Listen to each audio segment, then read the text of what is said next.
హైదరాబాద్లోని లీలా హోటల్లో AIG hospital chairman Padma Vibhushan award గ్రహీత నాగేశ్వర్ రెడ్డికి సన్మాన కార్యక్రమం ఏర్పాటు చేశారు. ఈ కార్యక్రమానికి ముఖ్య అతిథిగా సీఎం రేవంత్ రెడ్డి, మంత్రులు దామోదర రాజనరసింహ, ఉత్తమ్ కుమార్ రెడ్డిలు హాజరయ్యారు. నాగేశ్వర్ రెడ్డి భారతరత్నకు కూడా అర్హుడని రేవంత్ రెడ్డి అన్నారు. రాష్ట్రాన్ని హెల్త్ హబ్గా మార్చేందుకు ఆయన సహకారం ఎంతో అవసరమని చెప్పారు సీఎం.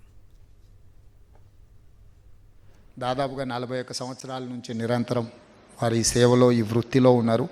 ఈ వైద్య వృత్తిని వారు ఉద్యోగం అనుకోలేదు, వారు బాధ్యత అనుకున్నారు. కాబట్టి వారికి ఇంత గొప్ప గౌరవం, ఇంతమంది అభిమానులు ఏర్పడ్డారు.